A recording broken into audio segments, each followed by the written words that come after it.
Hello everyone, welcome to study shelter. दोस्तों, आज की इस वीडियो में हम लोग प्रतियोगिता दर्पण के फरवरी 2024 की ये जो पत्रिका है उसे आज हम लोग यहाँ पे डिस्कस करने वाले हैं और वो एमसीक्यू फॉर्मेट में हम लोग यहाँ पे डिस्कस करेंगे। अर्थात इसके अंतर्गत जो भी आपको करंट अफेयर्स के टॉपिक दिए हुए हैं उन सारे टॉपिक को जो है हम लोग एमसीक्यू फॉर्मेट में देखेंगे, लेकिन उस एमसीक्यू फॉर्मेट में हम लोग जो है डिटेल सॉल्यूशन के साथ देखेंगे, ताकि अगर कोई भी आपका टॉपिक है तो वो आपका 100% वहाँ पे कंप्लीट हो जाए। दूसरी बात ये कि इसमें कोई भी आपका टॉपिक जो है वो छोड़ा नहीं गया। जितने भी टॉपिक दर्पण में दिए हुए हैं उन सभी टॉपिक को जो है यहाँ पे कवर किया गया है। तो एक तरीके से ये आपका जो है कंप्लीट रिवीजन होगा। अगर आपने पहले दर्पण पढ़ लिया है तो ये आपके लिए काफ़ी फ़ायदेमंद होगा कि आप उसे जो है बहुत कम समय में उसे रिवाइज कर सकते हैं। तो इस पॉइंट से जो है ये आपके लिए काफ़ी फ़ायदेमंद है। दूसरा, आपको ये भी बता दें कि जैसे ये आपका फरवरी 2024 लिखा हुआ है, इसका मतलब ये कि ये जो दर्पण है वो आपका जनवरी महीने में मार्केट में आया है और इसमें जो आपको करंट अफेयर्स देखने को मिलेंगे वो आपको दिसंबर 2023 को देखने का मिलेगा। ठीक है, दिसंबर 2023 का जो करंट अफेयर्स है वो इसमें देखने को मिलेगा आपको। और ये मार्केट में कब आया है? 2024 में आया है। और इसमें जो नाम लिखा हुआ है वो आपका फरवरी 2024 का होता है। और इसी तरीके से हर महीने जो है ये दर्पण आता है, एक महीना एडवांस में जो है इसमें नाम लिखा हुआ होता है। ठीक है, अब आते हैं हम लोग वापस से अपने टॉपिक पे और शुरू करते हैं आज के सेशन को। लेकिन उससे पहले आपको बता दें कि इस प्लेटफॉर्म पे आपको अप्रैल 2024 से लेके अभी अप्रैल 2023 से लेके फरवरी 2024 तक के सभी प्रतियोगिता दर्पण जो है वो आपको मिल जाएंगे। आप चैनल पे जाइएगा, वहाँ पे आपको प्लेलिस्ट मिल जाएगा। प्लेलिस्ट में जो है आपको सारे दर्पण एक जगह पे आपको मिल जाएंगे। ठीक है, आप वहाँ पे के सारे दर्पण को देख सकते हैं। एक ही प्लेलिस्ट में सारे दर्पण को यहाँ पे रखा गया है, तो आप उसे देख सकते हैं। चलते हैं वापस अपने टॉपिक पे और शुरू करते हैं आज के पहले प्रश्न को। यहाँ पे जो भी प्रश्न आपको लिए गए हैं वो सिलसिलेवार ढंग से लिए गए, जैसे आपका दर्पण में दिया हुआ रहता है उसी टाइप से यहाँ पे कवर किया गया है। जैसे सबसे पहले आपको राष्ट्रीय घटनाक्रम, उसके बाद अंतर्राष्ट्रीय, फिर आर्थिक के बाद फिर आपका नवीनतम समान ज्ञान में जो आपका विविध के प्रश्न होते हैं वो सारे, उसके बाद खेलकूद। तो उन सारे टॉपिक को यहाँ पे कवर किया गया है। अर्थात कि आपका जो खेलकूद का प्रश्न है वो आपका अंत में होगा। और आपको मालूम है कि एग्जाम में जो है खेलकूद से भी काफ़ी अच्छे प्रश्न बनते हैं, तो आप वीडियो को अंत तक जरूर देखिएगा। अब बात करते हैं पहले प्रश्न की। पहला प्रश्न पूछा जा रहा है कि राजस्थान के नए मुख्यमंत्री कौन है? ऑप्शन है हीरालाल शास्त्री, भजनलाल शर्मा, अशोक गहलोत या भैरों सिंह शेखावत। तो इसका सही आंसर हो जाएगा भजनलाल शर्मा। भजनलाल शर्मा जो है वो राजस्थान के नए मुख्यमंत्री बनाए गए हैं। ठीक है, और सबसे बड़ी बात यह है कि भजनलाल शर्मा वो पहली बार ही ये विधायक बने थे और पहली बार विधायक बनने के साथ साथ ये मुख्यमंत्री भी बन गए। तो एक काफ़ी बड़ा इनके लिए भी अचीवमेंट है।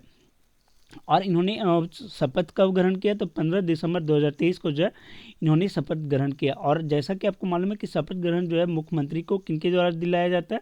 तो राज्यपाल के द्वारा। तो राज्यपाल श्री कलराज मिश्र के द्वारा जो है इन्हें शपथ दिलाई गई है। वहीं अगर पूछा जाए कि भजनलाल शर्मा जो है वो कहाँ से बिलोंग करते हैं, मतलब किस विधानसभा सीट से है, तो ये सांगनेर विधानसभा सीट से हैं, राजस्थान से। ठीक है, तो ये भी आप ध्यान में रखिएगा। वहीं अगर बाकी के ऑप्शन को देखें तो हीरालाल शास्त्री जो है वो पहले मुख्यमंत्री हैं। राजस्थान के पहले मुख्यमंत्री जो हैं वो आपको हीरालाल शास्त्री मिल जाएंगे। वहीं अगर भैरों सिंह शेखावत की बात करें तो ये जनता पार्टी से ये बिलोंग करते थे और ये पहले गैर कांग्रेसी मुख्यमंत्री थे। और इनका अगर टाइम पीरियड देखा जाए तो ये 1977 में जो है सबसे पहले मुख्यमंत्री बने थे। ठीक है, ये 2 बार मुख्यमंत्री बनते, तो ये भी आपको याद रखना है कि पहले गैर कांग्रेसी कौन थे? तो भैरों सिंह शेखावत थे और 1977 में ये बने थे। और ऐसे करंट जीके के लिए आपको बस इतना मालूम होना चाहिए कि हीरालाल शास्त्री जो है पहले सीएम है राजस्थान के। देखो, कोई भी अगर कहीं भी चुनाव होता है तो वहाँ से 2-3 तरीके के प्रश्न आपको बनते हैं। पहला प्रश्न तो ये बनता है कि जहाँ पे चुनाव हुआ है वहाँ पे जो विधानसभा की सीटों की संख्या है वो कितनी थी। ठीक है, पहला आपका सीटों की संख्या हो गया। उसके बाद फिर वहाँ जो मुख्यमंत्री बना है वो मुख्यमंत्री जो है वो कहाँ से बना है, किस सीट से उसने चुनाव लड़े हैं। जैसे यहाँ पे आपका था सांगनेर, राजस्थान से इन्होंने चुनाव लड़ा है। तो जो राजस्थान के एग्ज़ाम होंगे वहाँ पे डिटेल में अगर जाएगा तो ये पूछा जाता है कि उन्होंने किस विधानसभा से चुनाव लड़ा। इसके बाद फिर पूछा जाता है कि उन्हें जो है शपथ किसने दिलाया, सीएम को शपथ किसने दिलाया। तो इनडायरेक्टली वहाँ के राज्यपाल के बारे में पूछ लिया जाता है। ठीक है, तो इन सारे ही पॉइंटों के अंतर्गत हम लोग इसे डिस्कस करेंगे। तो पहला तो हम लोगों ने देख लिया कि मुख्यमंत्री जो है भजनलाल शर्मा बन गए और उन्हें जो है राज्यपाल ने शपथ दिलाया था। कलराज मिश्र के द्वारा शपथ दिलाया गया था। सांगनेर से इन्होंने चुनाव लड़े थे। ठीक है, अब देखते हैं कि राजस्थान में सीटों की कुल संख्या कितनी है। तो राजस्थान में सीटों की कुल संख्या जो है वो 200 है। ठीक है, और 199 सीटों पे इस बार चुनाव हुआ था, क्योंकि एक सीट पे जो उम्मीदवार थे उनकी मृत्यु हो गई थी, इसलिए वहाँ पे चुनाव स्थगित कर दिया गया था। तो बस आपको याद ये रखना है कि 200 सीटों पे जो है वो राजस्थान में विधानसभा की जो सीटों की संख्या है वो 200 है। और वहीं अगर पूछा जाए कि इस बार जो है सबसे बड़ी पार्टी कौन बनी, तो बीजेपी जो है सबसे बड़ी पार्टी बनी है और उसने जो है कुल 115 सीटें जो है वो हासिल की है। पहले किसकी गवर्नमेंट थी, पहले कांग्रेस की गवर्नमेंट थी, और लेकिन इस बार जो है वो बीजेपी की गवर्नमेंट बनी है और बहुमत के साथ 115 सीटें उन्होंने लाया है। ठीक है, और दूसरी सबसे बड़ी पार्टी जो है वो आपका कांग्रेस यहाँ पे बनी है। देखते हैं अगले प्रश्न को। आगे पूछा जा रहा है कि मध्य प्रदेश के नए मुख्यमंत्री कौन हैं, शिवराज सिंह चौहान, मोहन यादव, रविशंकर शुक्ला या उमा भारती। तो इसका सही आंसर हो जाएगा मोहन यादव। मोहन यादव जो है वो मध्य प्रदेश के नए मुख्यमंत्री बने हैं। जैसा कि आपको मालूम होगा पहले जो है वो शिवराज सिंह चौहान थे और उनकी जगह पे अब जो है वो मोहन यादव बने हैं। दोनों जो है वो बीजेपी से ही बिलोंग करते हैं। ठीक है, एक चीज़ आपको और याद रखना है कि मध्य प्रदेश की पहली महिला मुख्यमंत्री जो है, पहली महिला मुख्यमंत्री वो आपका उमा भारती है, पहली महिला मुख्यमंत्री। तो ये भी कभी कभी पूछ लिया जाता है, तो आपको ध्यान में रखना है। उसके बाद रविशंकर शुक्ल जो है वो पहले सीएम हैं, पहले सीएम जो है वो रविशंकर शुक्ल है मध्य प्रदेश के।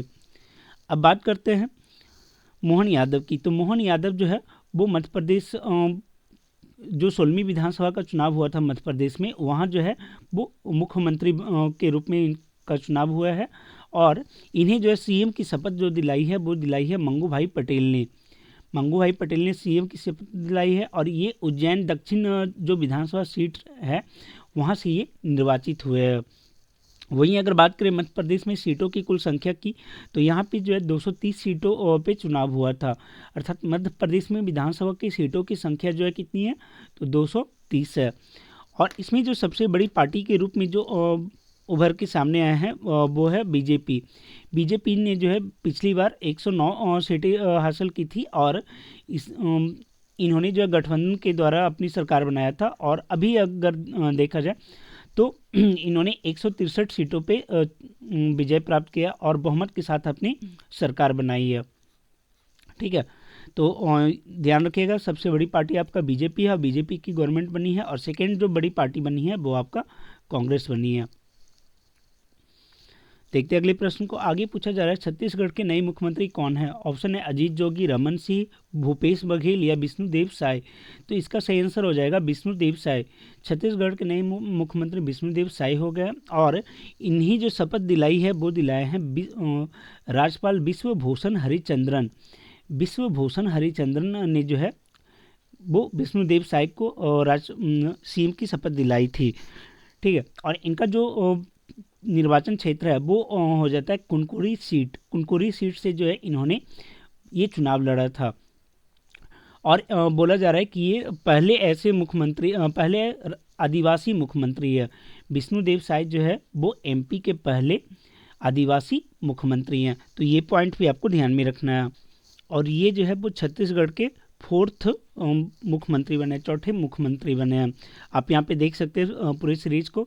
सबसे पहला जब छत्तीसगढ़ का बंटवारा हुआ उसके बाद जो मुख्यमंत्री बने थे, ठीक है, एमपी से अलग होने के बाद जो मुख्यमंत्री बने वो बने अजीत जोगी। ये पहले मुख्यमंत्री थे छत्तीसगढ़ के और ये दावा करते थे कि ये पहले जो है आदिवासी मुख्यमंत्री हैं। लेकिन बाद में जो है कांग्रेस की ही गवर्नमेंट भूपेश बघेल ने इनका जो आदिवासी प्रमाण पत्र है वो कैंसिल कर दिया था। इसलिए जो पहले आदिवासी मुख्यमंत्री के रूप में जिनका नाम आएगा वो आएगा विष्णुदेव साय। ये छत्तीसगढ़ के पहले मुख्यमंत्री बन जाएंगे, आदिवासी मुख्यमंत्री हो जाएंगे। ठीक है, इन्होंने शपथ कब लिया? तो 13 दिसंबर 2023 को जो है इन्होंने शपथ लिया था। तो इन सारे नामों को आप ध्यान में रख सकते हैं। छत्तीसगढ़ के पहले मुख्यमंत्री अजीत जोगी, उसके बाद रमन सिंह, उसके बाद भूपेश बघेल और विष्णुदेव साय। ठीक, यहाँ पे भी अगर आप देखोगे तो कांग्रेस बीजेपी, एमपी में भी अगर आप एमपी नहीं, राजस्थान में भी अगर आप देखोगे तो वहाँ पे एक पैटर्न चला आ रहा है कि एक बार वहाँ पे जो है वो बीजेपी की गवर्नमेंट बनती है और दूसरी बार जो है वहाँ पे कांग्रेस की गवर्नमेंट बनती है। अभी तक कोई भी गवर्नमेंट जो है वो लगातार राजस्थान में 2 बार रूल नहीं की है।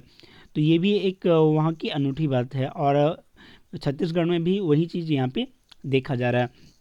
वहीं अगर बात करें छत्तीसगढ़ में विधानसभा सीटों की संख्या की, तो यहाँ पे जो है कुल 90 सीटों पे चुनाव हुआ था, अर्थात यहाँ पे विधानसभा सीटों की कुल संख्या जो है वो 90 है और बीजेपी ने जो है वो 54 सीट लाकर यहाँ पे बहुमत हासिल की है। और जो सेकेंड बड़ी पार्टी बनी है वो आपका कांग्रेस बनी है। ठीक है, देखते हैं अगले प्रश्न को। आगे पूछा जा रहा है तेलंगाना के नए मुख्यमंत्री कौन है? ऑप्शन है के चंद्रशेखर राव, रेवंत रेड्डी, तमिलाई सुंदर राजन या वाई एस जगनमोहन रेड्डी। तो इसका सही आंसर हो जाएगा रेवंत रेड्डी। तेलंगाना के नए मुख्यमंत्री जो है वो रेवंत रेड्डी बने हैं। और ये किस पार्टी से बिलोंग करते हैं? तो ये आपका कांग्रेस पार्टी से बिलोंग करते हैं, कांग्रेस पार्टी से बिलोंग करते हैं।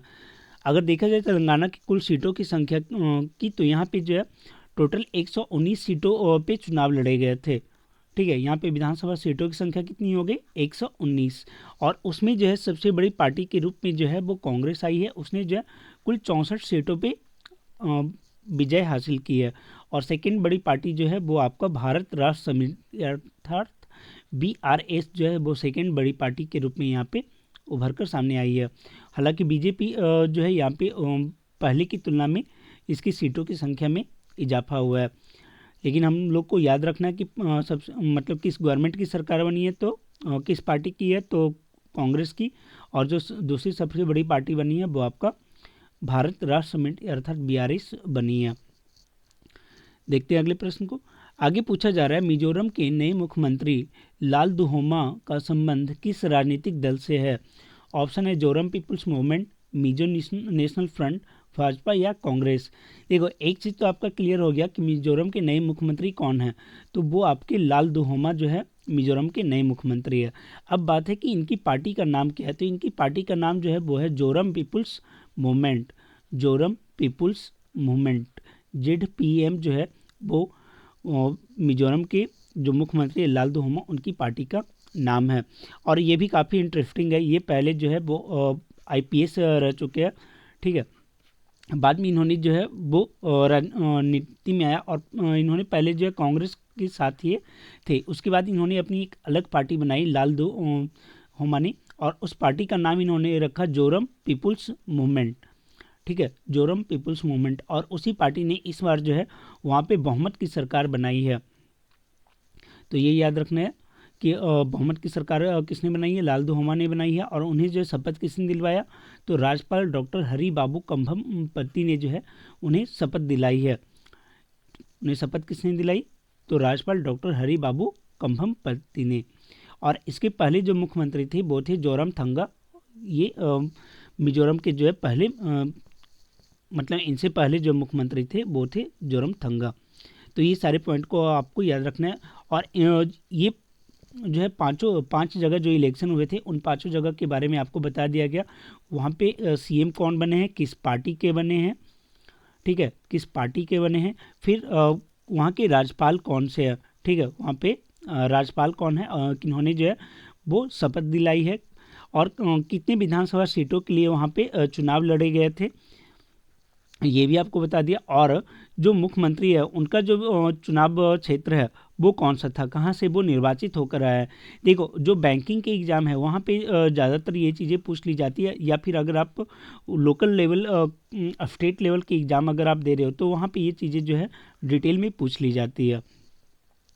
देखते हैं आगे। पूछा जा रहा है वर्तमान में राष्ट्रीय राजनीतिक दलों की कुल संख्या कितनी है। देखो, राजनीतिक दल कई प्रकार के होते हैं। एक होता है कि राज्य स्तरीय, ठीक है, एक हो गया राज्य स्तरीय राजनीतिक दल, दूसरा आपका हो गया राष्ट्रीय राजनीतिक दल, राष्ट्रीय राजनीतिक दल, फिर एक क्षेत्रीय, आप बोल सकते हैं क्षेत्रीय राजनीतिक दल, फिर पंजीकृत राजनीतिक दल, मतलब वो लिस्टेड है, ठीक है, पंजीकृत राजनीतिक दल। तो इतनी सारी जो मतलब प्रकार होते हैं, यहाँ पे जो ज़्यादा इम्पोर्टेंट होता है वो होता है राष्ट्रीय दल, ठीक है। तो पूछा जा रहा है कि वर्तमान में राष्ट्रीय राजनीतिक दलों की कुल संख्या कितनी है, तो इसका सही आंसर हो जाएगा 6। अभी वर्तमान में 6 राष्ट्रीय राजनीतिक दल है, और ये डिसाइड कौन करता है, तो इलेक्शन कमीशन जो है उसके द्वारा समय समय पे जो क्राइटेरिया है उसके अकॉर्डिंग ये जो लिस्ट है इसे अपडेट किया जाता है। अभी अगर वर्तमान में अगर देखा जाए जो राष्ट्रीय पार्टी है उसमें आपका बीजेपी आ जाएगी, उसके बाद Congress, Bahujan Samaj party, national people's party, माकपा और आप, ये 6 ही अभी राजनीतिक पार्टियां हैं जिन्हें की राष्ट्रीय पार्टी का दर्जा प्राप्त है। और नेशनल पीपुल्स पार्टी की बात करें तो ये आपका जो नॉर्थ ईस्ट रीजन है वहाँ पे ये आपका एक्टिव है, और आप जो है ये आप दिल्ली और पंजाब और गुजरात के कुछ क्षेत्रों में जो है ये ज़्यादा एक्टिव है। तो आपको ये याद रखना है कि अभी वर्तमान में कितनी पार्टियां हैं, 6 पार्टियां हैं जो इससे राष्ट्रीय पार्टी का दर्जा प्राप्त है, और उन पार्टियों के नाम याद रखने हैं। अगला प्रश्न है, केंद्र सरकार ने अनुच्छेद 370 समाप्त करने की घोषणा कब की थी? ऑप्शन है 6 अगस्त, 5 अगस्त, 6 अगस्त 2020, 5 अगस्त 2019, 8 अगस्त 2019 या 9 अगस्त 2020। तो इसका सही आंसर हो जाएगा ऑप्शन नंबर बी, 5 अगस्त 2019। देखो अभी ये चर्चा में इसलिए है क्योंकि सुप्रीम कोर्ट ने जो है इससे संबंधित जो याचिकाएं दायर की गई थी कि अनुच्छेद 370 जो है वो सही तरीके से नहीं हटाया गया है, इसे ख़त्म करना चाहिए। तो उस याचिका के ऊपर जो सुप्रीम कोर्ट सुनवाई कर रही थी, और उसने अभी ये फैसला दिया है कि ये जो भी हटाने की प्रोसेस थी वो सही थी, और संविधान के अकॉर्डिंग ही इसे हटाया गया, इसलिए ये चर्चा में है। तो एक प्रश्न तो आपका यहाँ पे क्लियर हो गया कि अनुच्छेद 370 समाप्त करने की घोषणा जो है वो कब की गई थी। तो ये घोषणा 5 अगस्त 2019 को की गई थी आपका लोकसभा में, फिर लोकसभा में भी पारित हो गया और राज्यसभा में भी जो है पारित हो गया था। और पारित होने के बाद जम्मू कश्मीर पुनर्गठन अधिनियम 2019 पारित हुआ था, जम्मू कश्मीर पुनर्गठन अधिनियम 2019। और इसी अधिनियम के तहत जो है फिर आपका जम्मू कश्मीर 2 भाग में अलग होता है, एक जो है आपका जम्मू कश्मीर बनता है और दूसरा लद्दाख बनता है, ठीक है, लद्दाख। तो ये जो दोनों बंटवारा है, ये दोनों बंटवारा कब होता है, तो वो होता है आपका 31 अक्टूबर 2019। ये डेट भी आपको याद रखना है कि 31 अक्टूबर 2019 को जो है वो लद्दाख के रूप में एक अलग केंद्र शासित प्रदेश प्राप्त होता है, ठीक है। ये संवैधानिक रूप से जो है वो आपका डेट है कि इस डेट को ये दोनों अलग हुए, बंटवारा हुआ। अब ये जो फैसला दिया गया है उसमें जो है जो संवैधानिक पीठ होती है, पहले भी आपको बताया कि जो संवैधानिक पीठ होती है वो 5 जजों की होती है, 5 जज जो है वो फैसला इसमें सुनाते हैं।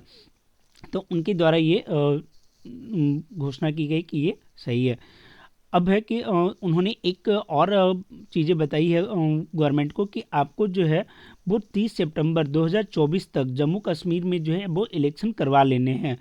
देखो गवर्नमेंट बोली ये है कि जो जम्मू कश्मीर है अभी वो पूरी तरीके से केंद्र शासित प्रदेश है, लेकिन बाद में क्या है कि उसमें जो है राज्य विधानसभा भी होगा। जैसे आज के डेट में आपका दिल्ली है, दिल्ली में आपका मुख्यमंत्री भी है और वहाँ पे गवर्नर भी होते हैं, तो लेफ्टिनेंट गवर्नर भी होते हैं। उसी तरीके से जम्मू कश्मीर में जो है वो सीएम भी होगा और साथ में लेफ्टिनेंट गवर्नर भी होगा। इसका जो केंद्र शासित प्रदेश का स्टेटस है वो भी बरकरार रहेगा, लेकिन वहाँ मुख्यमंत्री रहेंगे।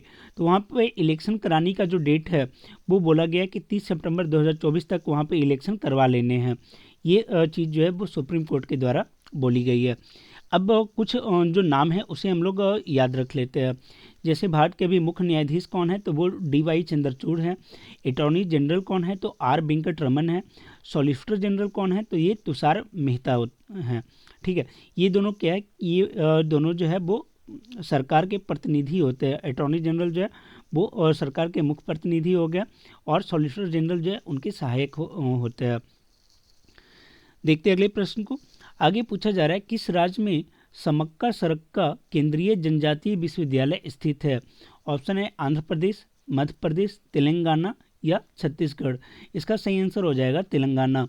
देखो अभी चर्चा में इसलिए है क्योंकि समक्का सरक्का केंद्रीय जनजातीय विश्वविद्यालय जो है तेलंगाना की मुलुक में स्थापित है और अभी इसके स्थापना से रिलेटेड जो है एक संशोधन विधेयक आपका लोकसभा और राज्यसभा से पारित किया गया, इसलिए ये चर्चा में है।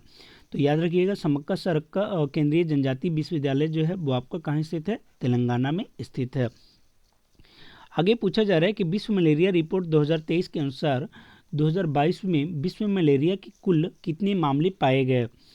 देखो, विश्व मलेरिया रिपोर्ट जो है वो अभी जारी किया गया और उसमें 2022 का डेटा बताया गया है कि विश्व में जो है वो कितने मामले इसमें सामने आए हैं। तो अगर ऑप्शन को यहाँ पे देखें तो ऑप्शन है 350, 205 मिलियन, 249 मिलियन या 394 मिलियन। तो इसका सही आंसर हो जाएगा 249 मिलियन। मतलब 250 से एक कम मामले जो है मलेरिया के सामने आए थे। कब? तो 2022 में। और इस रिपोर्ट के अनुसार अगर अब देखा जाए तो ये जो मामला है, ठीक है, इसमें 6,08,000 लोग की मृत्यु भी हुई है। पूरी ये विश्व स्तर पे है कि विश्व स्तर पे जो है 2022 में 6,08,000 लोगों की मृत्यु यहाँ पे हुई है मलेरिया के कारण। और ये रिपोर्ट जारी किसके द्वारा किया गया है? तो ये रिपोर्ट जो है वो आपका WHO के द्वारा जारी किया गया है। विश्व स्वास्थ्य संगठन के द्वारा ये रिपोर्ट जारी किया गया है और इसमें बताया गया है कि 2021 की तुलना में 2022 में जो है वो मलेरिया के मामलों की संख्या में जो है 5 मिलियन की वृद्धि हुई है। साथ ही मृत्यु में भी जो है वो वृद्धि देखी गई है। वहीं अगर भारत की बात करें तो 2022 में भारत में मलेरिया के कुल मामले जो है वो 33.8 लाख देखी गई, जबकि मृत्यु जो है 5,511 देखा गया है। 5,511 जो है वो भारत में कुल मलेरिया के रोगियों की मृत्यु हुई थी। देखो, वैश्विक स्तर पे तो मलेरिया के मामलों में भी वृद्धि हुई है और मृत्यु में भी वृद्धि हुई है, लेकिन भारत में अगर देखा जाए तो 2021 की तुलना में 2022 में मलेरिया के मामलों में भी कमी आई है 30% की और मृत्यु में भी जो है वो 34% की गिरावट देखी गई है। तो ये दोनों चीज़ जो है वो इंडिया के पॉइंट ऑफ व्यू से थोड़ा सा पॉजिटिव न्यूज है कि मलेरिया के मामलों की भी संख्या में कमी आई है और मृत्यु की संख्या में भी कमी आई है। और एक चीज़ और याद रखिएगा कि जो विश्व मलेरिया दिवस है, विश्व मलेरिया दिवस वो कब मनाया जाता है? मलेरिया दिवस मनाया जाता है आपका 25 अप्रैल को। 25 अप्रैल हर साल जो है वो 25 अप्रैल को आपका मलेरिया दिवस मनाया जाता है। और 2022 में कुल कितनी मलेरिया के मामले आए थे? तो 249 मिलियन मामले जो है वो वैश्विक स्तर पे आया था। आगे हाल ही में जो है किस भारतीय त्यौहार को यूनेस्को की अमूर्त सांस्कृतिक विरासत में शामिल किया गया है? ऑप्शन है रामलीला, छऊ नृत्य, गरबा नृत्य या छठ पूजा। तो इसका सही आंसर हो जाएगा गरबा नृत्य। गुजरात का जो गरबा नृत्य है उसे दिसंबर 2023 में जो है यूनेस्को की अमूर्त विरासत सांस्कृतिक विरासत सूची में शामिल किया गया है। आप यहाँ पे देख सकते हैं अभी तक भारत के 15 ऐसे सांस्कृतिक विरासतें हैं उसे शामिल किया गया है और उसमें 2023 में जो गुजरात का गरबा को शामिल किया गया। उसके पहले अगर आप देखेंगे तो 2021 में जो है वो जो कोलकाता का दुर्गा पूजा उसे शामिल किया गया। कुंभ मेले को 2017 में शामिल किया गया है। नवरोज जो त्यौहार है उसे 2016 में, योग को 2016 में, फिर पंजाब की एक विशेष कम्युनिटी के द्वारा पीतल और तांबे के बर्तन बनाने की जो पंजाब का एक समुदाय है उसकी जो कला है उसे भी 2014 में शामिल किया गया। मणिपुर की परंपरागत नृत्य और संकीर्तन को जो है 2013 में, लद्दाख का जो बौद्ध जप है उसे 2012 में, छऊ नृत्य जो मनाया जाता है पूर्वी भारत में उसे 2010 में, राजस्थान का फेमस एक नृत्य है कालबेलिया और काफ़ी सारे एग्जाम में पूछा जा चुका है कि कालबेलिया किस राज्य का लोक नृत्य है, तो ये राजस्थान का है, इसे 2010 में शामिल किया गया था। केरल का डांस ड्रामा मुर्दी एट्टू इसे 2010 में शामिल किया गया। वहीं गढ़वाल क्षेत्र का रमन पूजा उत्सव को जो है 2009 में, केरल का कुटियम रंगमंच और नृत्य को जो है 2008 में शामिल किया गया था। वहीं रामलीला को 2008 में शामिल किया गया और वेदों की चैटिंग को जो है मतलब उच्चारण को 2008 में शामिल किया गया था। और देखो ये भी यहाँ पे दिया हुआ है कि यूनेस्को की ये जो सूची है वो 2008 से ही बनाई जा रही है और जब ये बनाया गया तो इंडिया के 3 चीज़ों को जो इसमें शामिल किया गया था, केरल का कुटियम रंगमंच नृत्य, रामलीला और वेदों की चैटिंग, तो ये तीनों को शामिल किया गया था। तो अगर यहाँ पे हम ऑप्शन को देखेंगे तो रामलीला को शामिल किया जा चुका है, छऊ नृत्य को शामिल किया जा चुका है, गरबा नृत्य को शामिल किया जा चुका है। छठ पूजा जो अभी तक आपका यूनेस्को की अमूर्त सांस्कृतिक विरासत सूची में शामिल नहीं है, लेकिन यहाँ पे पूछा गया था दिसंबर 2023 में, तो वो आपका गरबा नृत्य हो जाएगा। ऑप्शन नंबर सी यहाँ पे करेक्ट हो जाएगा। देखते हैं अगले प्रश्न को। आगे पूछा जा रहा है, भारत का सबसे बड़ा स्वदेश निर्मित सर्वेक्षण पोर्ट जिसे दिसंबर 2023 में भारतीय नौसेना में शामिल किया गया, उसका नाम क्या है? तो वो आपका INS संघायक है। INS संघायक जो है वो स्वदेश निर्मित सर्वेक्षण पोर्ट है। इसका मेन जो उद्देश्य है वो सर्वेक्षण के लिए ही किया जाएगा। और इसे बिल्ड किसने किया? तो इसे जो है garden rich ship builders and engineers limited Kolkata के द्वारा इसे तैयार किया गया है। साथ ही अगर आप यहाँ पे बाकी के 3 ऑप्शन को देखेंगे तो INS माही, मालवन और मैग्रोल, ये क्या है? ये एक पनडुब्बी रोधी युद्ध पोत है। ठीक है, पनडुब्बी रोधी ये युद्ध पोत है और ये भी स्वदेश निर्मित है। इसमें 80% जो सामग्री यूज की गई है वो 80% सामग्री जो है वो स्वदेशी इस्तेमाल किया गया है। और ये भी अभी न्यूज में इसलिए है क्योंकि दिसंबर में ही इसका जलावतरण किया गया था। देखो 2-3 चीज़ें हैं। पहला क्या है कि इसका जलावतरण किया गया, उसके बाद जलावतरण के बाद जो है इसका जो है समुद्री परीक्षण होगा। समुद्री परीक्षण में अगर ये सही तरीके से फिट बैठती है उसके बाद फिर जो है इसे जो है सेना में शामिल किया जाता है। और यहाँ पे जो आपका INS संघायक है इसे 2021 में ही जो है इसका जलावतरण हुआ था, अर्थात 2 साल बाद इसे जो है भारतीय नौसेना में शामिल किया गया। तो एक लंबा प्रोसेस होता है, उसके बाद ही किसी जो है वो जहाज़ को इंडियन नेवी में शामिल किया जाता है। ठीक है, देखते हैं अगले प्रश्न को। आगे पूछा जा रहा है, हाल ही में किस देश ने युद्धपोत INS तारामुगली को भारत को वापस लौटा दिया है? ठीक है, किस देश ने जो है INS तारामुगली युद्धपोत को भारत को वापस लौटाया है? ऑप्शन है वियतनाम, मालदीव, इंडोनेशिया या फिलीपींस। तो इसका सही आंसर हो जाएगा मालदीव।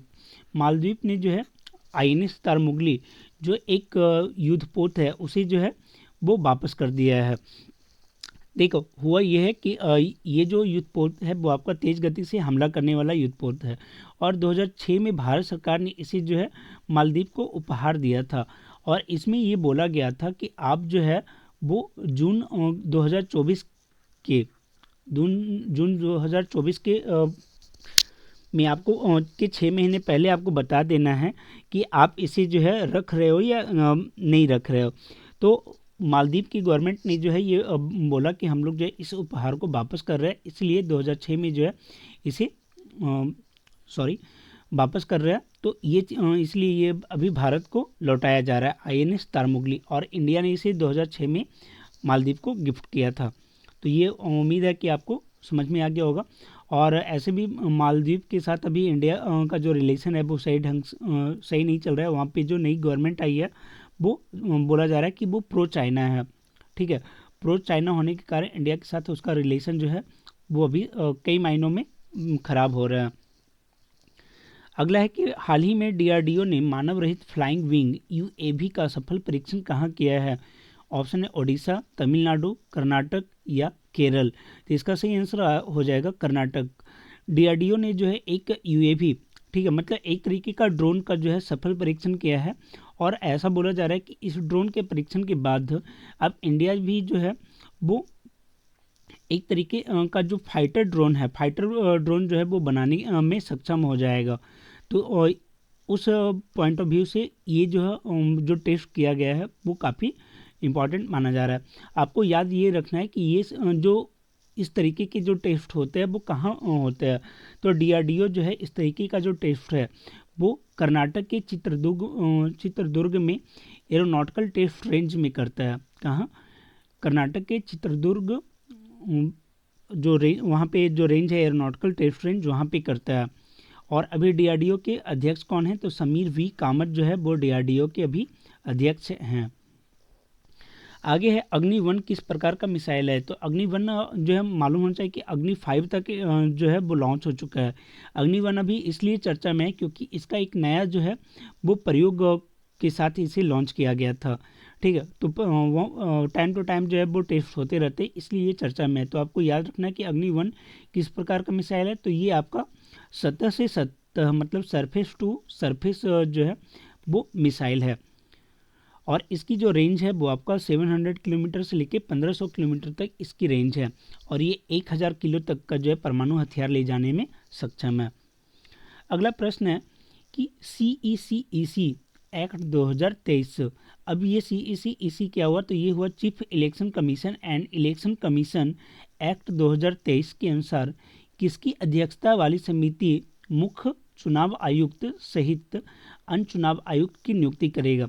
देखो यहाँ से आपका बिल्कुल क्लियर हो जा रहा है कि मुख्य चुनाव आयुक्त और अन्य चुनाव आयुक्त की नियुक्ति से संबंधित जो विधेयक है, ठीक है, वो पास हो चुका है, वो अधिनियम का रूप ले चुका है।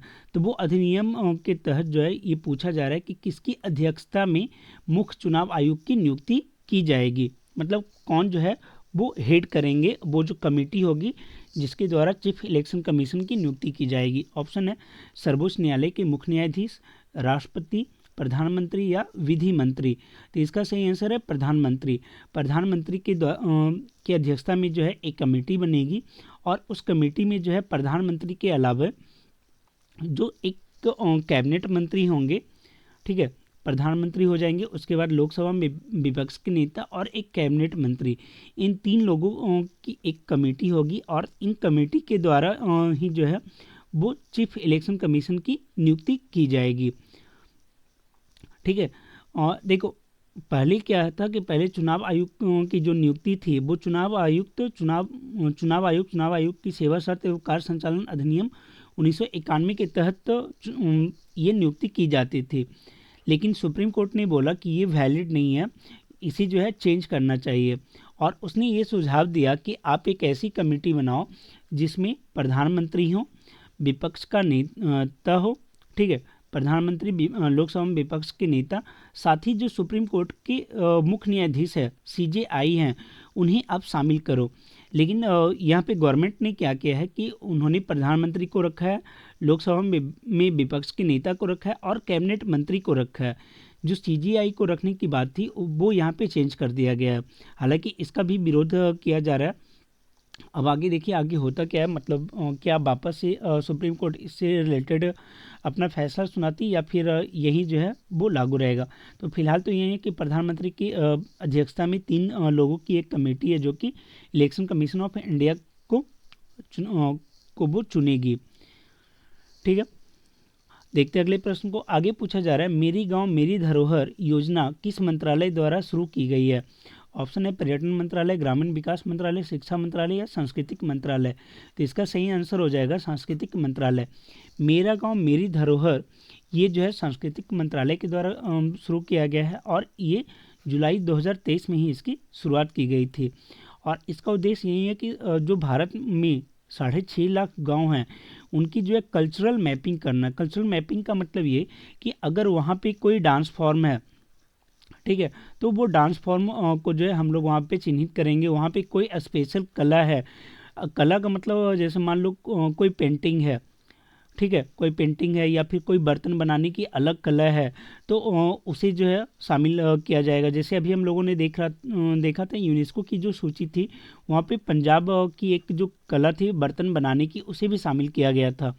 ठीक है, तो उस तरीके का कोई भी ऐसा जो कल्चरल पॉइंट ऑफ व्यू से चीज़ें होंगी उस गांव का, तो उसे जो है वो मैपिंग किया जाएगा। और इससे क्या होगा कि वो जो गांव है वो आप जो है कल्चरल मैप पे भी आ जाएगा, वहाँ पे पर्यटन भी बढ़ेगा और वहाँ के जो कलाकार है उसे भी जो है वो प्रोत्साहन प्राप्त होगा। तो इन सारी पॉइंट को ध्यान में रखते हुए सांस्कृतिक मंत्रालय के द्वारा मेरी गाँव मेरी धरोहर योजना शुरू की गई है। देखते हैं अगले प्रश्न को। अगला जो प्रश्न है वो आपका अंतर्राष्ट्रीय घटनाक्रम से है। पूछा ये जा रहा है कि संयुक्त राष्ट्र महासचिव अभी कौन है। ऑप्शन है Antonio Guterres, Ursula von der Leyen, Tedros Adhanom Ghebreyesus या जेंस स्टोल्टेनबर्ग। जिसका सही आंसर हो जाएगा एंटोनियो गुतेरेस। देखो अभी ये चर्चा में क्यों है, अभी ये चर्चा में इसलिए क्योंकि जो UN है वहाँ पे एक वोटिंग कराई गई थी कि इजराइल और हमास के बीच जो युद्ध है उसे रोकना चाहिए। ठीक है, तो उसके ऊपर एक वोटिंग कराई गई थी। अब उस वोटिंग में क्या है कि जो यूएसए है उसने जो है अपना वीटो यूज किया। उसने वीटो यूज किया कि हाँ ये अभी रुकना नहीं चाहिए, जब तक इजराइल जो है वो अपना बदला नहीं ले लेता है हमास से, तब तक ये युद्ध जारी होना चाहिए।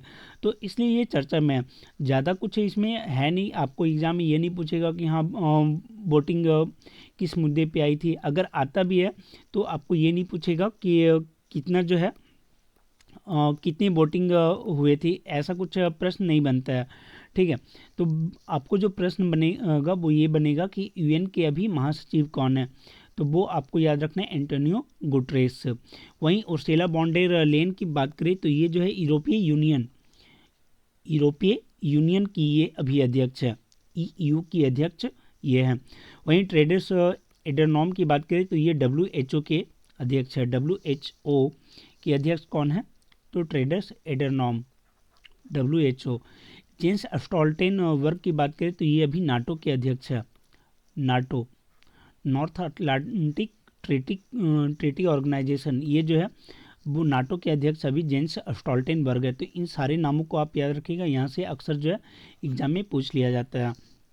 देखते हैं अगले प्रश्न को। आगे पूछा जा रहा है, फोर्ब्स 2023 रिपोर्ट के अनुसार विश्व की सर्वाधिक शक्तिशाली महिला कौन है। देखो, फोर्ब्स के द्वारा जो है 100 महिलाओं की सूची जारी की गई है जो विश्व में सर्वाधिक शक्तिशाली है। तो पूछा जा रहा है कि उसमें नंबर 1 पे कौन है, तो उसमें नंबर 1 पे जो है वो आपका उर्सुला वॉन डेर लेयन है, जो कि यूरोपीय यूनियन की अध्यक्ष हैं। ठीक है, यूरोपीय यूनियन के अध्यक्ष हैं। जॉर्जिया मेलोनी कौन है, तो ये इटली की हैं, इटली की PM है। यहाँ पे आप देख सकते हैं नंबर 1 हो गई उर्सुला वॉन डेर लेयन, जो बेल्जियम से बिलोंग करती है और अभी यूरोपीय यूनियन की अध्यक्ष है। उसके बाद क्रिस्टीना लेगार्ड ये फ्रांस की हैं और ये अभी यूरोपीय केंद्रीय बैंक की ये अभी अध्यक्ष हैं। ठीक है, यूरोपियन यूनियन का जो सेंट्रल बैंक है वहाँ की ये अध्यक्ष है। फिर 3rd नंबर पे कमला हैरिस का नाम आता है, जो कि USA की अभी उपराष्ट्रपति है। फिर 4th नंबर में आपका इटली की प्रधानमंत्री जॉर्जिया मेलोनी का नाम आता है, जो इटली की प्रधानमंत्री, और ये काफ़ी चर्चा में है। अगर आप देखोगे तो इन पॉलिटिक्स के अलावा, ठीक है, अभी तक ये चारों जो है वो पॉलिटिक्स से बिलोंग कर रहे थे। उसके बाद 5वें नंबर पे जो नाम आता है वो आता है टेलर स्विफ्ट का, और वो USA की एक पॉप सिंगर है। ठीक है, तो एंटरटेनमेंट से जो है वो टेलर स्विफ्ट टॉप 5 में अपना स्थान बनाती हैं। तो मेनली आपको जो नाम याद रखना है वो ये याद रखना है, उर्सुला वॉन डेर जो यूरोपीय यूनियन की अध्यक्ष है, वो सबसे शक्तिशाली महिलाओं की सूची में पहले स्थान पे है। वहीं अगर बात करें भारत की कितनी महिलाओं को इसमें शामिल किया गया है, तो भारत की जो है वो 4 महिलाएं इसमें शामिल हैं। तो उन 4 महिलाओं में कौन कौन है, तो एक तो आपका निर्मला सीतारमण, जो हमारी फाइनेंस मिनिस्टर है, वो 32वें स्थान पे आती है। उसके बाद फिर HCL की जो चेयरपर्सन है रोशनी नाडर मल्होत्रा, वो 60वें नंबर पे है। सेल की पूर्व चेयरपर्सन सोमा मंडल, ये 70वें स्थान पे हैं। और बाइकॉन की चेयरपर्सन किरण मजुमदार ये 76वें स्थान पे है। तो इन चारों का नाम भी आपको याद रखना है। मेनली आपको याद रखना है निर्मला सीतारमण का, जो कि इस लिस्ट में 32वें स्थान पे आती है। फोर्ब्स की जो 100 शक्तिशाली महिलाओं की सूची है उसमें निर्मला सीतारमण जो है वो भारत में पहले ले हैं। ठीक है, आगे है, वर्ष 2023 में UNFCCC COP28 की बैठक कहाँ आयोजित की गई। ऑप्शन है मिस्र, संयुक्त अरब अमीरात, सऊदी अरब और अजरबैजान। तो इसका सही आंसर हो जाएगा आपका संयुक्त अरब अमीरात, ऑप्शन नंबर B। ठीक, संयुक्त अरब अमीरात के दुबई में जो है अब वो आपका COP28 का आयोजन किया गया था। और इसके पहले अगर आप देखेंगे तो COP27 जो है ये आपका मिस्र में हुआ था, शर्म अल शेख में इस जो है ये आयोजित किया गया था 2022 में। और अगला जो किया जाएगा 2024 में जो आयोजित किया जाएगा वो किया जाएगा अजरबैजान में, तो बाकू में जो है वो आपका COP29 होगा। अब COP का मतलब क्या होता है, तो COP का मतलब होता है कॉन्फ्रेंस ऑफ पार्टीज। ठीक है, कॉन्फ्रेंस ऑफ पार्टीज जो है ये COP का फुल फॉर्म हो गया। आगे की COP28 में UNFCCC COP28 की जो बैठक हुई थी, उस बैठक में भारत का प्रतिनिधित्व किसने किया था, तो उसमें जो है भारत का प्रतिनिधित्व पर्यावरण मंत्री श्री भूपेंद्र यादव के द्वारा किया गया। हालांकि भारत के जो प्रधानमंत्री हैं उनके द्वारा भी जो है इसे संबोधित किया गया था, लेकिन ऑफिशियल रूप से जो इंडिया के रिप्रेजेंटेटिव थे वो पर्यावरण मंत्री भूपेंद्र यादव थे। अब बात करते हैं कि इस बैठक में किन बातों के ऊपर सहमति हुई है। तो यहाँ पे पूछा जा रहा है कि COP28 की बैठक में किस बात पर सहमति नहीं बनी है। देखते पहले ऑप्शन को, तो वैश्विक तापमान में वृद्धि को 1.5 डिग्री सेल्सियस तक सीमित रखना। तो ये जो पेरिस एग्रीमेंट हुआ था उसी को यहाँ पे फिर से दोहराया गया कि हाँ हम लोग जो है 1.5 डिग्री सेल्सियस जो टेम्परेचर है उसे मेंटेन रखने का प्रयास करेंगे। पृथ्वी का जो तापमान है इससे ज़्यादा नहीं बढ़ना चाहिए। फिर है ग्रीन हाउस गैस की उत्सर्जन पर अंकुश लगाना, इस पर भी सहमति बनी है। वैश्विक ऊर्जा उत्पादन में जीवाश्म ईंधन की हिस्सेदारी में कटौती करना, तो इस पे भी सहमति हुई है और ये काफ़ी बड़ी बात बोली जा रही है। देखो जीवाश्म ईंधन में आपका आता क्या है, जीवाश्म ईंधन में आपका कोयला आ गया, पेट्रोल आ गया, डीजल आ गया, ठीक है। ये सारे इसके अंतर्गत आ जाते हैं, पेट्रोल डीजल ये सभी जो है इसके अंतर्गत आ जाते हैं। जो आपका LPG है, ठीक है, तो ये भी पेट्रोलियम गैस, ये भी जो है आपका जीवाश्म ईंधन से ही कहीं ना कहीं इंटरलिंक है। तो इनमें कटौती करने मतलब इसमें कमी करने की बात की जा रही है और वो भी कहाँ पे किया जा रहा है, सऊदी अरब में किया जा रहा है, UAE में किया जा रहा है। COP28 कहाँ हुआ था, UAE में, संयुक्त अरब अमीरात में, दुबई में। तो वहाँ पे अगर बैठ के अगर आप बात कर रहे हो कि पेट्रोल की कमी करेंगे हम लोग, जो डीजल है इस में जो है हम लोग कमी करेंगे, तो ये काफ़ी बड़ी बात होता है। तो ये इस बैठक का सबसे अहम बिंदु था कि जो जीवाश्म ईंधन है उसकी हिस्सेदारी में जो है वो कटौती किया जा रहा है कि इसका उत्पादन जो है हम लोग धीरे धीरे कम करेंगे। फिर अगर देखें परमाणु ऊर्जा उत्पादन में कमी लाना, तो ये गलत हो जाएगा। परमाणु ऊर्जा जो है एक तरीके से बोला जाता है ये स्वच्छ ऊर्जा है, ठीक है, क्लीन एनर्जी है, तो इसमें कमी नहीं करना, इसमें वृद्धि करने की बात जो है वो की गई है। तो इसमें ये जो समझौता हुआ है, इसमें जो हुआ था उसे किस नाम से जाना जा रहा है, उसे जाना जा रहा है स्टॉकटेक एग्रीमेंट समझौता या UAE कंसेंसस, ठीक है। तो ये भी याद रखना, जैसे पेरिस एग्रीमेंट को याद रखा जाता है वैसे ये भी याद रखा जाएगा कि UAE कंसेंसस हुआ था या फिर स्टॉकटेक समझौता हुआ था, जिसमें कि जीवाश्म ईंधन जैसे कोयला, पेट्रोल, डीजल इत्यादि पर आधारित जो ऊर्जा उत्पादन है उसमें कमी लाने की बात की गई थी, ठीक है। तो आपको याद रखना है स्टॉकटेक समझौता क्या है। आगे है कि जिसे जीवाश्म ईंधन की समाप्ति, और ये जो समझौता है इसको बोला जा रहा है कि ये जीवाश्म ईंधन की समाप्ति के लिए पहला ऐतिहासिक समझौता है। अर्थात ये भी बोला गया कि ये जीवाश्म ईंधन युग के अंत की शुरुआत है, मतलब जीवाश्म ईंधन जो है वो भविष्य में अंत हो जाएगा, लेकिन अगर उसकी अंत करने की शुरुआत अगर पूछा जाए तो वो आपका स्टॉकटेक एग्रीमेंट होगा, ठीक है। इसलिए इसे बोला जा रहा है जीवाश्म ईंधन युग के अंत की शुरुआत। फिर बताया जा रहा है कि वैश्विक नवीकरणीय ऊर्जा क्षमता को जो है 2030 तक 3 गुना करने की भी बात इसमें की गई है। UAE में जो COP28 की बैठक हुई उसमें ये भी हम निकल कर सामने आया कि हम लोग जो है 2030 तक जितने भी अभी नवीकरणीय ऊर्जा क्षमता है उसे जो है 3 गुना करेंगे, ठीक है। ये बात भी निकल कर सामने आई है। आगे है कि वर्ष 2024 में UNFCCC COP29 की बैठक कहाँ आयोजित होगी। तो अभी हम लोगों ने देखा कि ये अजरबैजान के बाकू शहर में जो है COP29 जो है आयोजित किया जाएगा। वहीं COP33 जो 2028 में COP33 आयोजित होगा वो आपका होगा इंडिया में होने की संभावना है। भारत में ये आयोजित किया जाएगा 2028 में, तो ये भी काफ़ी इंपॉर्टेंट है, याद रखिएगा।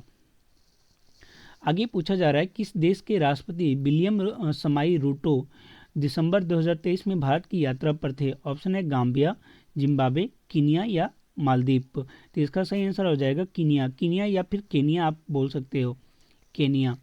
तो केनिया के राष्ट्रपति विलियम समाई रूटो ये भारत की यात्रा पे थे और इन्होंने जो है वो biofuels alliance, international big cat alliance और इंटरनेशनल सोलर अलायंस से जोड़ने का निर्णय लिया है और इसका जो है भारत सरकार ने जो है वो स्वागत किया है। साथ ही भारत और केनिया के संबंधों को 2023 में 60 वर्ष पूरे हुए हैं। तो ये भी आप ध्यान में रखिएगा कि केनिया के जो राष्ट्रपति थे विलियम समाई रूटो वो भारत की यात्रा पे थे। वहीं अगर बात करें केनिया की राजधानी की, तो केनिया का राजधानी जो है वो आपका नैरोबी हो जाएगा, और यहाँ की जो करेंसी है वो आपका सीलिंग है, सीलिंग वो यहाँ की करेंसी हो गई। और जब यहाँ के केनिया के राष्ट्रपति आए थे तो इन्होंने जो है 2-3 और मुद्दों के ऊपर चर्चा किया, जैसे कि भारत और जो केनिया है दोनों हिंद महासागर से जुड़ा हुआ है, तो जो समुद्री व्यापार है वो सुरक्षित होना चाहिए। समुद्री जो डाकू हैं उनसे जो है साथ में मिलकर इन्होंने जो है उसे सुरक्षा की बात इन्होंने की है। इसके अलावा केनिया ने जो भारत से अंतरिक्ष के क्षेत्र में आगे बढ़ने का हेल्प मांगा है, तो उसके ऊपर भी दोनों गवर्नमेंट के बीच में वार्ता हुई है। साथ ही जन कल्याण के लिए जो है जो भी चीज़ें होगी उन सब में भी भारत केनिया का हेल्प करेगा। देखते हैं आगे। पूछा जा रहा है किस देश ने भारत के साथ हाइड्रोग्राफिक सर्विस समझौता को आगे नहीं बढ़ाने की घोषणा की है? तो ऑप्शन है श्रीलंका, बांग्लादेश, मालदीव और थाईलैंड। तो इसका सही आंसर हो जाएगा मालदीव। मालदीव के जो नए राष्ट्रपति आए हैं मोहम्मद मुइज़ो, वो जो है वो भारत विरोधी कई सारे जो है स्टेटमेंट भी जारी किए हैं, और इन्होंने जो है वो बोला है कि हम लोग जो हाइड्रोग्राफिक सर्विस समझौता है, मतलब हाइड्रोग्राफिक जो सर्वे ये लोग करते हैं, भारत और मालदीव दोनों मिलकर जो हाइड्रोग्राफिक सर्वे करता है, अर्थात समुद्र का जो सर्वे करते हैं कि कहाँ पे जो खनिज तेल है वो उपलब्ध है, या फिर कोई भी जो महत्वपूर्ण चीज़ें हैं वो, या फिर समुद्र का जो वातावरण होने वाला है, समुद्र का जो टेम्परेचर इंक्रीज हो रहा है, या फिर वहाँ पे कोई भी आपदा आने वाला है, कोई भी चक्रवात आने वाला है, तो उन सभी से रिलेटेड जो हाइड्रोग्राफिक सर्वे होता था तो वो इंडिया और मालदीव पर साथ में करते थे। लेकिन अब मालदीव ने ये घोषणा किया है कि हम जो है ये सर्विस समझौता को आगे नहीं बढ़ाएंगे, तो इसका सही आंसर हो जाएगा मालदीव। उसने जो है ये मना किया है। देखते हैं आगे। आगे पूछा जा रहा है अब्दुल फतह अल सीसी किस देश के राष्ट्रपति जो दिसंबर 2023 में चुने गए हैं? ऑप्शन है सऊदी अरब, मिस्र, ओमान या कतर। तो इसका सही आंसर हो जाएगा आपका ऑप्शन नंबर बी, मिस्र। मिस्र के जो है वो तीसरी बार राष्ट्रपति बनाए गए हैं अब्दुल फतह अल सीसी। ठीक है, अब्दुल फतह अल सीसी किस देश के? तो मिस्र के राष्ट्रपति बने हैं तीसरी बार, और ये 2014 से ही वहाँ पे राष्ट्रपति हैं। पहले वहाँ का जो राष्ट्रपति का टाइम पीरियड हुआ करता था, कार्यकाल हुआ करता था, वो 4 साल होता था, और उन्होंने इसे बढ़ा के 6 वर्ष कर दिया। ठीक है, तो अब ये जब 2023 में बन रहा है तो 6 वर्ष के लिए बन जाएंगे, और ये 2029 तक मिस्र के राष्ट्रपति के रूप में कार्यभार संभालेंगे अब्दुल फतह अल सीसी। देखते हैं अगले प्रश्न को। आगे पूछा जा रहा है कि निम्नलिखित में कौन सा देश जनवरी 2024 में 2 वर्ष के लिए संयुक्त राष्ट्र सुरक्षा परिषद के नई अस्थायी सदस्य के रूप में चुना गया है? और इस तरीके के प्रश्न जो है वो अक्सर एग्जाम में पूछे जाते हैं, तो इसका जो सही आंसर हो जाएगा वो होगा दक्षिण कोरिया। जो एशियाई प्रांत है वहाँ से दक्षिण कोरिया जो है वो चुना गया है 2 साल के लिए यूएन के अस्थायी सदस्य के रूप में। देखो, जैसा कि आपको मालूम है कि यूएन का जो सुरक्षा परिषद है वहाँ पे 15 सदस्य होते हैं, जिसमें 5 जो है वो अस्थायी सदस्य हैं, यूएसए, रूस, फ्रांस, ब्रिटेन और चीन। ठीक है, ये 5 अस्थायी देश हो गए। उसके बाद 10 जो अस्थायी देश हैं वो 2 वर्ष के लिए चुने जाते हैं, और उसी में अभी जो चुना गया है, जैसे ये सारे पहले से चुने हुए, इनका टाइम पीरियड 2024 में समाप्त हो जाएगा। उसमें आपका जापान वगैरह है, लेकिन ये जो चुना गया है ये 2025 तक रहेगा, अर्थात 2 साल के लिए इन्हें चुना गया है। और उसमें कौन कौन है? तो अल्जीरिया है, सियरा लियोन है, गुआना है, दक्षिण कोरिया है और स्लोवेनिया है। तो इसमें एशिया प्रांत की अगर बात करें तो एशिया प्रांत से जो है वो दक्षिण कोरिया को चुना गया है। ठीक है, 5 देश में कौन कौन है? तो अल्जीरिया, सियरा लियोन, गुआना, दक्षिण कोरिया और स्लोवेनिया। और इसमें दक्षिण कोरिया जो एशियाई प्रांत है जैसे 2 साल के लिए चुना गया है सुरक्षा परिषद के अस्थायी सदस्य के रूप में। देखते अगले प्रश्न को। भारत किस देश में भारतीय सांस्कृतिक संबंध परिषद की हिंदी पीठ की स्थापना करेगा? ऑप्शन है मिस्र, ओमान, सऊदी अरब या मालदीव। तो इसका सही आंसर हो जाएगा ओमान। ऑप्शन नंबर बी जो है वो करेक्ट आंसर हो जाएगा। ओमान में जो है भारतीय सांस्कृतिक संबंध परिषद की हिंदी पीठ की स्थापना होगी। एक्चुअली में क्या है कि ओमान के जो सुल्तान है हैथम बिन तारिक, वो भारत के दौरे पे थे और उसी टाइम ये जो है समझौता हुआ है। साथ ही इसमें यह भी बोला गया कि जो मांडवी गुजरात से लेके मस्कट ओमान के बीच 2025-26 से जो है एक आकर्षक समुद्री यात्रा भी प्रारंभ की जाएगी।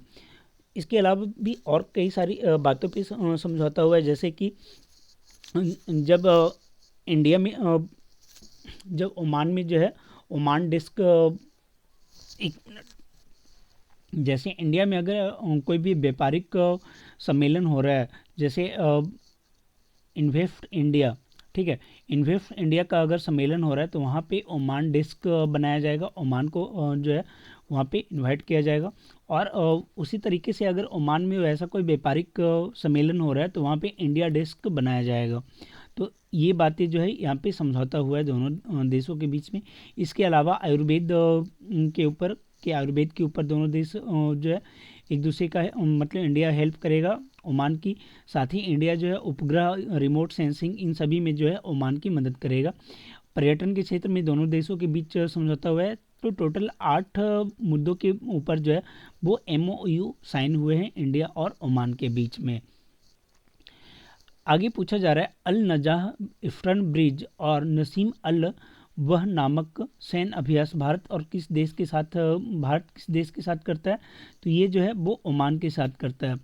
देखो यहाँ पे 3 जो है वो सैन्य अभ्यास ओमान के साथ इंडिया करता है, अल नजाह, इफ्टर्न ब्रिज और नसीम अल वह।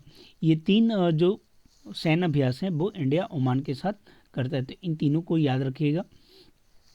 आगे पूछा जा रहा है कृत्रिम बुद्धिमत्ता पर अर्थात AI पर वैश्विक भागीदारी शिखर सम्मेलन GPAI global partnership of on artificial intelligence सम्मेलन 2023 कहाँ आयोजित हुआ? ठीक है, GPAI 2023 कहाँ आयोजित हुआ? और पूछा जा रहा है, ऑप्शन है टोक्यो जापान, नई दिल्ली, लंदन या न्यूयॉर्क। तो इसका सही आंसर हो जाएगा नई दिल्ली। नई दिल्ली में जो है वैश्विक भागीदारी शिखर सम्मेलन जो है वो आयोजित किया गया। किस मुद्दे पे? तो कृत्रिम बुद्धिमत्ता पे। ठीक है, अब ये आयोजन हुआ कहाँ पे था? तो नई दिल्ली में जो भारत मंडपम है वहाँ पे ये आयोजित किया गया। और इसकी शुरुआत जो है GPAI की कब से हुई थी? तो ये 2020 में इसकी शुरुआत हुई थी और वर्तमान में इसके सदस्यों की जो कुल संख्या है वो 29 है, लेकिन जिसके संस्थापक सदस्य जो है वो 15 थे और भारत भी जो है इसके संस्थापक सदस्यों में से एक है। और वहीं GPAI की बात करें तो इसमें टोटल अभी वर्तमान में 29 सदस्य हैं, जिसमें एक यूरोपीय यूनियन और 28 देश शामिल हैं। और इसमें मेनली इसी पे बात किया जाता है कि AI जो है हमारे लिए किस प्रकार जो है बेनिफिशियल है और AI जो है किस प्रकार मानव जगत के लिए एक बहुत बड़ा नुकसान भी हो सकता है। तो नुकसान को हम लोग किस प्रकार से कम कर सकते हैं और जो बेनिफिट है उसे किस तरीके से हम लोग बढ़ा सकते हैं। ठीक है, तो AI से रिलेटेड जो पॉजिटिव चीज़ें उसके ऊपर बात की गई और निगेटिव चीज़ों के ऊपर भी बात की गई। निगेटिव का सॉल्यूशन किस तरीके से निकाला जाए इसके ऊपर भी यहाँ पे बात किया गया है। आगे पूछा जा रहा है, ये आपका इकोनॉमिक्स का प्रश्न पूछा जा रहा है कि 2018-19 से 2022-23 के दौरान भारत में अंतर्देशीय मत्स्य उत्पादन में लगभग कितने प्रतिशत की वृद्धि हुई है? देखो, अंतर्देशीय का मतलब ये हुआ इनलैंड वाटर। तो इनलैंड वाटर में जो मछली का उत्पादन है उसमें कितने % की वृद्धि हुई है ये पूछा जा रहा है। वहीं अगर ऑप्शन को देखें तो ऑप्शन है 25%, 30%, 35% या 49%। तो इसका सही आंसर हो जाएगा ऑप्शन नंबर सी। जो टोटल ग्रोथ देखा गया है वो देखा गया है 34.9% का। ठीक है, तो लगभग जो है वो आपका 35% की वृद्धि जो है वो 2018 से 2022 के टाइम पीरियड में हुआ है मत्स्य उत्पादन में, इनलैंड मत्स्य उत्पादन में। वही डेटा यहाँ पे दिया हुआ है कि 2018-19 में जो है वो 97.2 हुआ करता था और अभी जो मछली का उत्पादन 131.13 लाख टन जो है ये उत्पादन हो रहा है।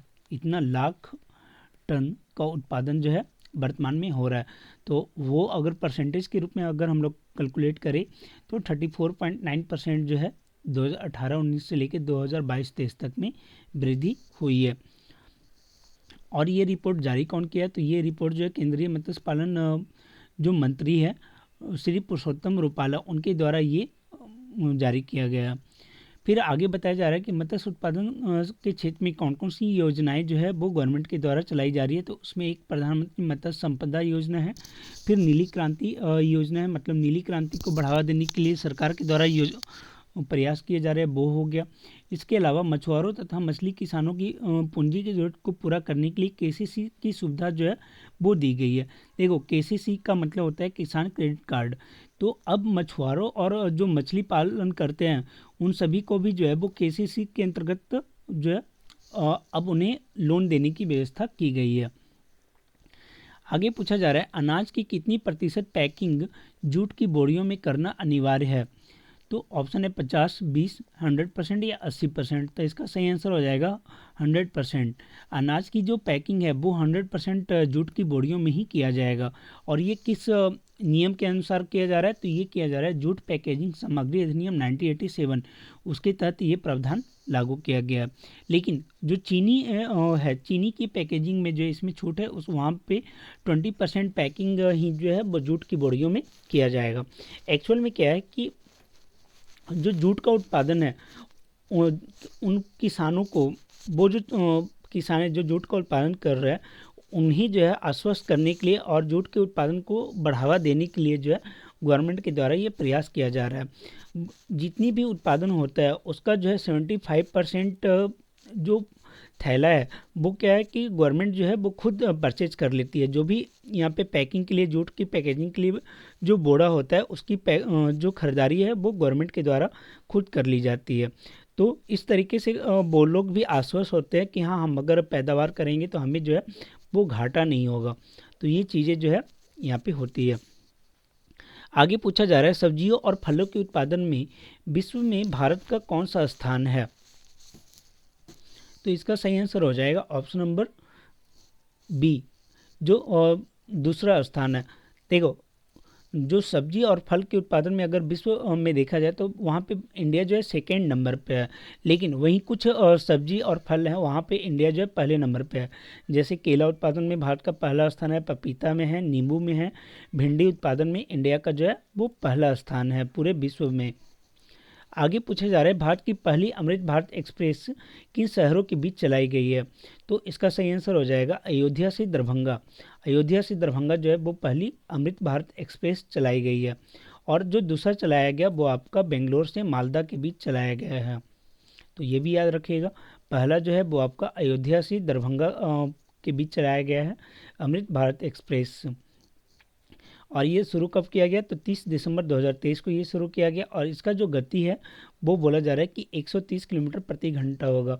और इसकी विशेषता ये है कि ये जो है वो आम नागरिकों के लिए जारी किया गया। मतलब ये जो है इसमें 22 कोच होंगे और ये सारे सेकेंड क्लास के होंगे, सेकेंड क्लास के कोच होंगे और स्लीपर होंगे। इसमें एसी कोच जो है वो नहीं होगा, एसी कोच नहीं बल्कि स्लीपर और सेकेंड क्लास के कोच जो है वो अमृत भारत एक्सप्रेस में होंगे। जो वंदे भारत एक्सप्रेस है उसी का ये जो है वो आपका सेकेंड वर्जन है, एक तरीके से बोल सकते हैं हम। आगे की world wide cost of living report 2023 के अनुसार विश्व का सबसे महंगा शहर कौन सा है। ठीक है, तो यहाँ पे पूछा जा रहा है कि रहन सहन के आधार पे जो है विश्व में सबसे महंगा शहर कौन सा है। ऑप्शन है न्यूयॉर्क, जनेवा, सिंगापुर और ज्यूरिख, हांगकांग। तो इसका सही आंसर हो जाएगा ऑप्शन नंबर सी, सिंगापुर और ज्यूरिख जो है वो विश्व में सबसे ज़्यादा महंगे शहर है का रहन सहन के पॉइंट ऑफ व्यू से। और ये रिपोर्ट जारी कौन किया है? तो ये रिपोर्ट जो है वो जारी किया गया है इकोनॉमिक्स इंटेलिजेंस यूनिट के द्वारा। वहीं आगे पूछा जा रहा है कि विश्व का सबसे सस्ता शहर कौन सा है। ऑप्शन है दमिश्क, तेहरान, त्रिपोली और चेन्नई। तो इसका सही आंसर हो जाएगा दमिश्क। दमिश्क जो है वो सबसे सस्ता शहर है। और सबसे सस्ता होगा भी क्यों नहीं, क्योंकि दमिश्क वो सीरिया की राजधानी है। और यहाँ पे आइंदा मतलब हमेशा जो है वो बम अटैक वगैरह होते रहते हैं, अशांत देश है, इसलिए ये सबसे सस्ता है। फिर उसके बाद ईरान की राजधानी तेहरान का नंबर आता है, फिर लीबिया, त्रिपोली, ये सबसे जो है वो सस्ते शहर है। अगर अब देखा जाए भारत के सबसे सस्ते शहर का, तो वो उसमें फिर आपका आ जाएगा अहमदाबाद। अहमदाबाद जो है वो सस्ता बोला जा रहा है। उसके बाद फिर चेन्नई का स्थान आ रहा है। चेन्नई जो है वो आपका 173 शहरों में जो है 163वें स्थान पे है। ठीक है, 163 नंबर पे आपका चेन्नई है और 166 पे आपका अहमदाबाद है। तो दो शहरों को यहाँ पे कैटेगराइज किया गया है, लिफ्टेड किया गया है भारत के दो शहरों को। आगे कि 27वां विश्व निवेश सम्मेलन 2023 कहाँ आयोजित हुआ? तो 27वां विश्व निवेश सम्मेलन जो है वो आपका आयोजित हुआ नई दिल्ली में। ठीक है, नई दिल्ली में आयोजित हुआ था। वर्ल्ड इन्वेस्टमेंट समिट का बात यहाँ पे पूछा जा रहा है कि वर्ल्ड इन्वेस्टमेंट समिट 2023 कहाँ हुआ? तो नई दिल्ली में। और इस बार का जो थीम रखा गया था वो रखा गया था निवेशकों को सख्त बनाना, आईपीए भविष्य के विकास में अग्रणी। तो ये इस बार का थीम था। और इससे जो है वो आयोजित कौन करता है? तो world association of investment promotion agency, उसके द्वारा जो है विश्व निवेश सम्मेलन आयोजित किया जाता है। और इसकी स्थापना कब हुई थी? तो 1995 में हुआ था। जेनेवा में जो है एक जो गैर सरकारी संगठन था उसके द्वारा इसकी स्थापना की गई थी। हालांकि बाद में जो है 2015 में इसका जो हेड क्वार्टर है वो जेनेवा से इस्तांबुल के तुर्की में चला गया था। और उद्देश्य यही है कि निवेश में प्रोत्साहन करना। तो याद रखिएगा कि जो वर्ल्ड इन्वेस्टमेंट समिट है वो 2023 में कहाँ हुआ था? तो नई दिल्ली में हुआ था। ये प्रश्न अक्सर पूछा जाता है। देखते हैं आगे। पूछा जा रहा है बिहार में दीघा और सोनपुर के बीच में गंगा नदी पर बनने वाले 6 लेन पुल की लंबाई क्या है? तो इसकी लंबाई जो है 4.56 किलोमीटर है। 4.56 किलोमीटर जो है इसकी कुल लंबाई है, 4.56 किलोमीटर। और ये किस नदी के ऊपर बन रहा है? तो गंगा नदी के ऊपर बन रहा है। और ये 6 लेन पुल होगा। पटना और सारण जिले को ये जोड़ने का काम करेगा। टोटल लागत जो है वो 3064.45 करोड़ आने की बात की गई है और इसे टारगेट वे में 42 महीने में कंप्लीट कर लिया जाएगा। आगे पूछा जा रहा है कि आरबीआई के नोट को कब आरबीआई ने 2000 के नोट को कब वापस लेने की घोषणा की?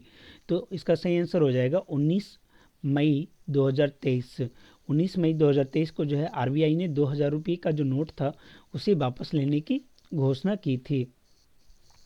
देखो अभी भी क्या है कि जो 2000 का नोट है वो आपका लीगल टेंडर रहेगा, लेकिन जब आरबीआई ने इसे वापस ले लिया है तो ये बहुत ही कम मात्रा में अब आपको मार्केट में देखने को मिलता है। इसलिए एक तरीके से ये आपका बंद ही हो गया है।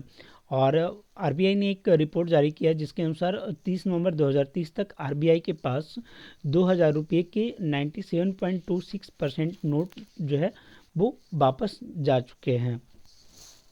तो बस आपको इतना ही याद रखना है कि 2000 रुपये के नोट को जो है वो आरबीआई ने कब वापस लिया था? तो 19 मई 2023 को। इसका करेक्ट आंसर हो जाएगा ऑप्शन नंबर बी। अगला प्रश्न जो है थोड़ा सा ट्रिकी है, ध्यान से देखिएगा। पूछा जा रहा है फसलों की न्यूनतम समर्थन मूल्य की घोषणा कौन करता है? वित्त मंत्रालय, कृषि लागत एवं मूल्य आयोग, आर्थिक मामलों की मंत्रिमंडल समिति या वाणिज्य मंत्रालय?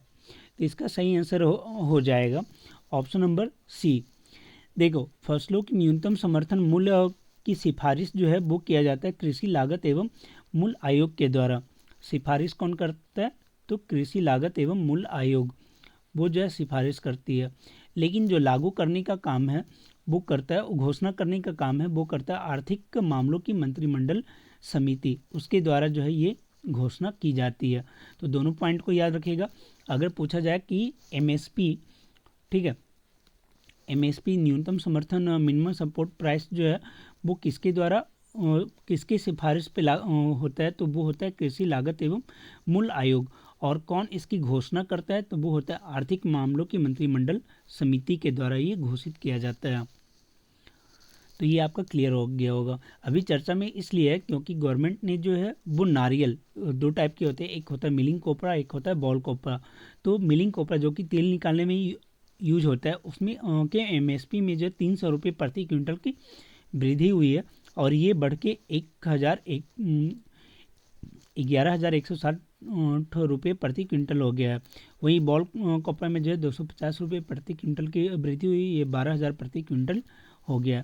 तो इन दोनों को याद रखिएगा। मेनली आप ये याद रखिएगा कि इसकी सिफारिश कौन करता है, कृषि लागत एवं मूल्य आयोग के द्वारा सिफारिश किया जाता है, और घोषणा जो है आर्थिक मामलों की मंत्रिमंडल समिति के द्वारा की जाती है। फिर आगे पूछा जा रहा है, नारियल उत्पादन के मामले में भारत का विश्व में कौन सा स्थान है। ऑप्शन है पहला, दूसरा, तीसरा या चतुर्थ। तो इस सही आंसर हो जाएगा नारियल के उत्पादन में भारत का जो है स्थान वो पहले स्थान पे है। ऑप्शन नंबर ए जो है वो करेक्ट आंसर हो जाएगा। वहीं अगर भारत के अंतर्गत पूछा जाए तो मिलिंग कोपरा उत्पादन में जो है वो केरल और तमिलनाडु का स्थान आता है। वहीं बॉल कोपरा के उत्पादन में जो है वो कर्नाटक का स्थान आता है नारियल के उत्पादन में। लेकिन अगर ओवरऑल अगर हम लोग देखें कि नारियल उत्पादन में कौन सा राज्य पहले स्थान पे है, तो राज्य में जो है वो आपका कर्नाटक ही आ जाएगा। कर्नाटक जो है वो पहले स्थान पे आ जाएगा। ठीक है, तो ये सारे पॉइंट को याद रखिएगा। नारियल उत्पादन में भारत का जो स्थान है वो पहला है, और भारत में जो नारियल उत्पादन में पहला स्थान पे है वो है कर्नाटक।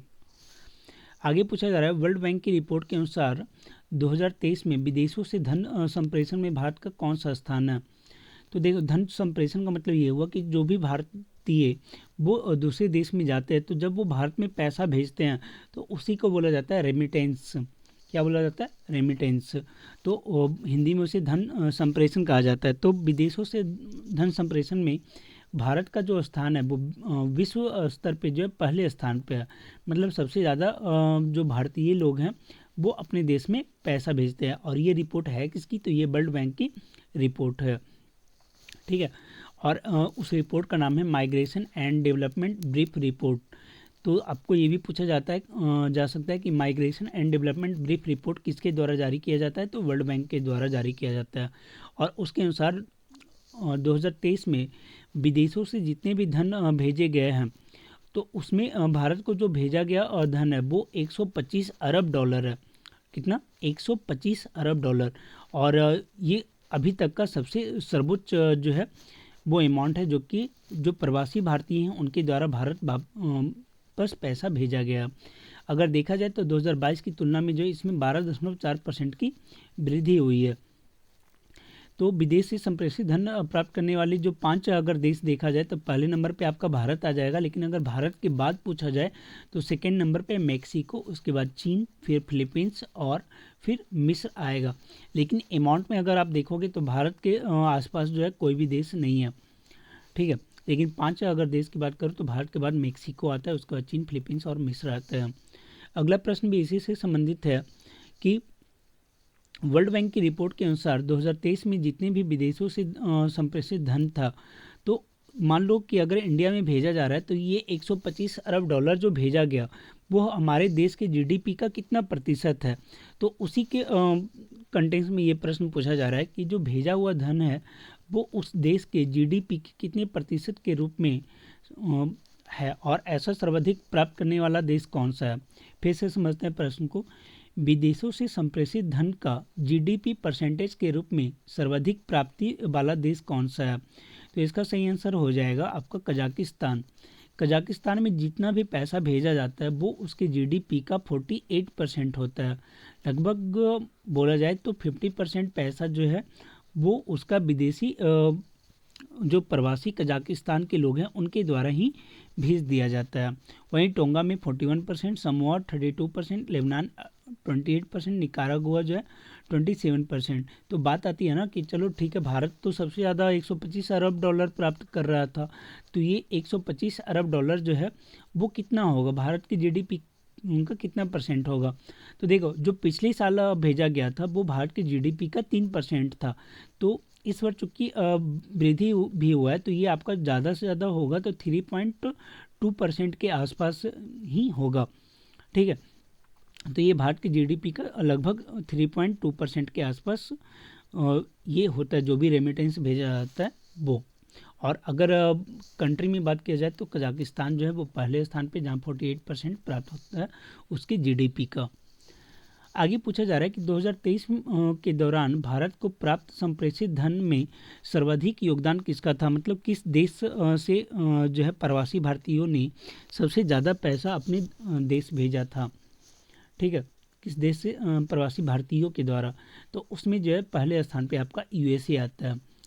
यूएसए से जो है सबसे ज़्यादा भारतीय लोगों ने जो है वो भारत में पैसे भेजे हैं। उसके बाद सेकेंड नंबर पे आपका यूएई आता है। ठीक है, तो याद रखिएगा प्रथम स्थान पे यूएसए और सेकेंड स्थान पे यूएई का नंबर आता है रेमिटेंस भेजने में। आगे पूछा जा रहा है कि 45 नंबर क्वेश्चन है कि भारत का आरक्षित विदेशी मुद्रा कोष कितना रहा है। देखो अगर यहाँ पे ये 31 दिसंबर रहता तो ये ज़्यादा इंपॉर्टेंट हो जाता, और आने वाला जो प्रतियोगिता दर्पण होगा उसमें आपको इस तरीके के प्रश्न देखने को मिलेंगे।